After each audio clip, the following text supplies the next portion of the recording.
Nuclear aerospace scientist మరణించారా, అదృశ్యమయ్యారా? ఇది ఒక పెద్ద సంచలనం ప్రపంచవ్యాప్తంగా. America top minds become targets like Iran's అని చెప్పేసి కూడా కథనాలు వస్తున్నాయి. ఎస్. సో ఇది చాలా సీరియస్ ఇష్యూ. అగ్రరాజ్యం అమెరికా అనగానే చాలా సేఫెస్ట్ ప్లేస్. అది ప్రతి ఒక్కళ్ళకి, అంటే అక్కడ అమెరికా మీద ఎవరైనా దాడి చేయాలంటే అసలు వణికిపోతారు. అంత సీన్ లేదు. చాలా సెక్యూరిటీ పరంగా చాలా గట్టిగా ఉంటుంది, చాలా భద్రతతో కూడినటువంటి వ్యవస్థ ఉంటుంది అని అందరూ అనుకుంటారు. కానీ ఇప్పుడు వచ్చినటువంటి ఈ మధ్య కాలంలో వస్తున్నటువంటి కేసెస్ చూస్తూ ఉంటే అక్కడ కూడా ఇన్ఫిల్ట్రేషన్ విపరీతంగా జరుగుతోంది అని. ఈవెన్ మన 26/11 అటాక్ కి పాల్పడినటువంటి డేవిడ్ హెడ్లీ అక్కడి నుంచి వచ్చినాడు. సో టెర్రరిస్ట్ యాక్టివిటీస్ లో, లేకపోతే అక్కడ జరుగుతున్న టెర్రరిస్ట్ దాడులు ఈ మధ్య కాలంలో కొంత పెరుగుతున్నాయి. సరే, ఇన్ఫిల్ట్రేషన్ ఒకవైపు పెరుగుతుంది. కానీ ఇప్పుడు వచ్చినటువంటి ఇంకో వరీసం ఫ్యాక్టర్ ఏంటంటే, అమెరికాకు చెందినటువంటి నాసాలో పనిచేస్తున్నటువంటి కీలకమైన విభాగాల్లో ఉన్నటువంటి శాస్త్రవేత్తలు అడపాదడప ఈ ఒక్క 2-3 సంవత్సరాల్లోనే 2023-24 నుంచి ఇప్పటి వరకు 2-3 సంవత్సరాల్లోనే సుమారు 11 మంది చనిపోయారట. అందరూ అనుమానాస్పద స్థితిలో చనిపోయారు. కొంతమంది చనిపోయారు, కొంతమంది మిస్సింగ్ కేసెస్ నమోదయ్యాయి. ఆ డీటెయిల్స్ వచ్చాయన్నమాట. దీని మీద అక్కడ ఉన్నటువంటి అమెరికాలోని కీలక విభాగాల్లో దీని మీద సీరియస్ చర్చ నడుస్తోంది. ఇప్పుడు FBI విచారణకు పూనుకుంది. అమెరికాలోని శాస్త్రవేత్తల మీద దాడులు జరగడం ఏంటి, కొన్ని డీటెయిల్స్ చెప్తాను నేను. 2023 నుంచి ఇప్పటి వరకు చూస్తే 2023లో మైఖేల్ డేవిడ్ హిక్స్ అని ఒక వ్యక్తి, అక్కడ మీకు ఫొటోస్ కనబడుతున్నాయి, అది ఫోర్బ్స్ లో వేరే పత్రికల్లో వచ్చినటువంటి సైంటిస్టులు, వాళ్ళందరూ US సైంటిస్ట్. వాళ్ళందరూ కూడా కొంతమంది మిస్ అయిన వాళ్ళు, కొంతమంది చనిపోయిన వాళ్ళు ఉన్నారు. మైఖేల్ డేవిడ్ హిక్స్ అని ఆయన సైంటిస్ట్, నాసాలో పనిచేస్తాడు. నాసాలో జెట్ ప్రొపల్షన్ ల్యాబొరేటరీలో పనిచేస్తాడు. సుమారు 25 సంవత్సరాల నుంచి అక్కడ పనిచేస్తున్నాడు. ఆయన జూలై 30, 2023 రోజున అనుమానాస్పద స్థితిలో చనిపోయాడు. కాజెస్ ఆఫ్ డెత్, ఎందుకు చనిపోయాడు, కారణాలు ప్రకటించలేదు. తెలుసుంటాయి కానీ ప్రకటించలేదు. ఓకే. అండ్ ఇంకోవైపు ఫ్రాంక్ మైవోల్డ్ అని ఇంకొక వ్యక్తి, అతను కూడా ఇదే జెట్ ప్రొపల్షన్ ల్యాబొరేటరీ, నాసాకు సంబంధించిన జెట్ ప్రొపల్షన్ దాంట్లోనే పనిచేస్తాడు.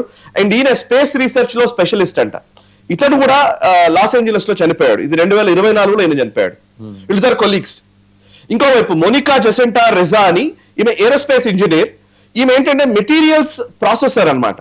అండ్ ఈమె జెట్ ప్రొపల్షన్ ల్యాబొరేటరీలో, ఇదే నాసాకు సంబంధించినటువంటి ల్యాబొరేటరీలో పనిచేస్తుంది. అండ్ అందులో మాత్రమే కాదు, ఆమె నాసాకు సంబంధించిన ల్యాబ్స్ మెటీరియల్స్ ప్రాసెసింగ్ గ్రూప్ కి డైరెక్టర్ గా పనిచేస్తుంది. సీరియల్ మోస్ట్ సైంటిస్ట్ ఈమె సడన్ గా ఎక్కడికో వెళ్ళింది. ఒక ప్లేస్ కి వెళ్ళినప్పుడు 2025లో జరిగింది. ఒక హైకింగ్ కు వెళ్ళారు వీళ్ళు, ఒక ఫారెస్ట్ లో హైకింగ్ కు వెళితే అక్కడ ఫ్రెండ్ తో కలిసి వెళ్ళింది.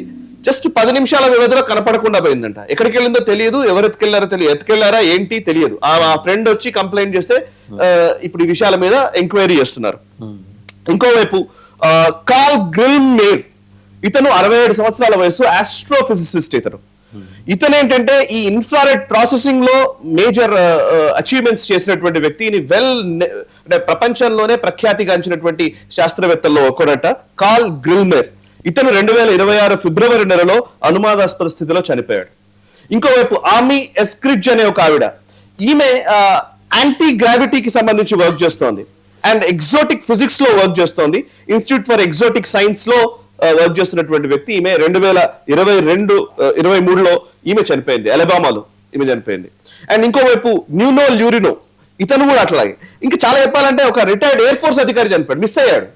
మీరు ఇది చాలా విచిత్రం. విలియం నీల్ మెక్కాజ్లాండ్ అని ఫిబ్రవరి 27, మొన్న ఈ గత నెల క్రితం, నెలన్నర క్రితం ఫిబ్రవరి 27 రోజు జస్ట్ లైక్ దట్ ఆయన మాయమైపోయాడు. ఎక్కడికి వెళ్ళిపోయాడో తెలియదు, ఎవరు ఎత్తుకెళ్లారా, ఏం చేశారో, ఆయన శవం కూడా దొరకలేదు. అట్లీస్ట్ చనిపోయాడు అనుకున్నా కానీ.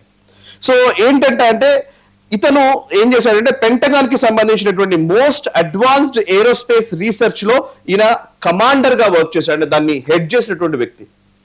సో సైంటిస్టులు సడన్ గా మాయమవడం ఏంటి, సడన్ గా చనిపోవడం ఏంటి, ఇట్లా చాలా ఉన్నాయి కేసెస్. అవన్నీ డీటెయిల్స్ ఉన్నాయి. అందరూ కూడా పేరు మోసినటువంటి శాస్త్రవేత్తలు, అమెరికాలో చాలా పేరు ప్రఖ్యాతులు గడించినటువంటి వ్యక్తులు. అమెరికాకు సంబంధించినటువంటి శాస్త్ర విభాగం ఏదైతే నాసా ఉందో, నాసాలో కీలకమైనటువంటి వ్యక్తులు, అండ్ ఇంకో పెంటగాన్ లో కీలక వ్యక్తులుగా పనిచేసినటువంటి వాళ్ళు, వీళ్ళందరూ చనిపోవడంతో ఒకసారి దీని విషయంలో వైట్ హౌస్ సీరియస్ గా రియాక్ట్ అవ్వట్లే. వైట్ హౌస్ దీని గురించి వివరాలు చెప్పట్లే, ఎలాబొరేట్ గా మాట్లాడట్లేదు. ఎందుకు అని అంటే ఇప్పుడు 2 కారణాలు ఉన్నాయి దీంట్లో. ఎందుకు ఎక్కువ రీజన్ చెప్పట్లేదు అని అంటే, ఒకటి ఈ విషయంలో కొంచెం క్లారిటీ వచ్చిన తర్వాత మాట్లాడదామని అనుకోవచ్చు.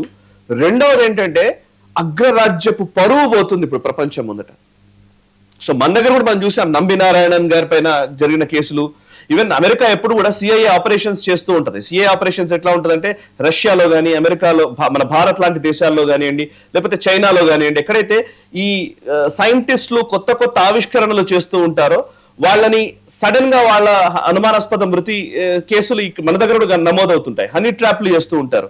వాళ్ళని కొన్ని సందర్భాల్లో చంపిన సందర్భాలు ఉంటాయి. కొన్ని సందర్భాల్లో ఇప్పుడు నంబి నారాయణ గారు ఉన్నారు, ఆయన క్రయోజెనిక్ ఇంజిన్స్ కోసం అడ్డుకోవడం, ఆయన మీద ఫాల్స్ కేసెస్ నమోదు చేయడం, ఇవన్నీ సిఐఏ ఎక్కడ ప్రతి దేశంలో చేస్తూ ఉంటది. ఇప్పుడు మీరు అబ్జర్వ్ అదే పరిస్థితి వాళ్ళకి వచ్చింది. వాళ్ళకి రావడం పెద్ద క్వశ్చన్ ఇది. ఈవెన్ ఇరాన్ విషయంలో మీరు గమనిస్తే ఇజ్రాయెల్ సుమారు ఒక 20-25 మంది కీలకమైనటువంటి న్యూక్లియర్ సైంటిస్ట్ అని చంపేశారు ఇరాన్ లో చాలా కేసులు నమోదయ్యాయి.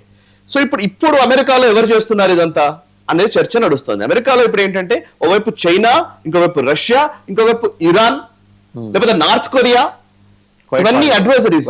వీళ్ళకి అపోనెంట్ దేశాలే కాబట్టి ఎవరు ఏం చేస్తారో తెలియట్లేదు. ఇవాళ చైనీస్ ఇంటర్వెన్షన్ అమెరికాలో చాలా ఎక్కువ. మీరు గమనిస్తే హార్వర్డ్ యూనివర్సిటీకి చైనీస్ ఫండ్స్ తోటి ఇవ్వడం వల్ల హార్వర్డ్ యూనివర్సిటీలో మేజర్ ప్రొఫెసర్లు రీసెర్చ్ చేస్తున్నటువంటి వాళ్ళందరినీ కూడా చైనా కొనేసింది అని అప్పట్లో చాలా కథనాలు వచ్చాయి. ఈవెన్ డొనాల్డ్ ట్రంప్ వచ్చిన తర్వాత హార్వర్డ్ యూనివర్సిటీకి ఆయన ఫండ్స్ ఇవ్వడం ఆపేశాడు. హార్వర్డ్ యూనివర్సిటీ, కొలంబియా యూనివర్సిటీ, లేకపోతే షికాగో యూనివర్సిటీ, వీటన్నిటినీ కూడా ఇప్పుడు వోక్ కల్చర్ పేరిట, LGBTQ పేరిట, బ్లాక్ లైవ్స్ మ్యాటర్ అని, ఇట్లాంటి కొన్ని లిబరల్ థాట్ ప్రాసెస్ అని, వీటి పేరు మీద చాలా వరకు చైనీస్ ఇన్ఫిల్ట్రేషన్ జరిగింది.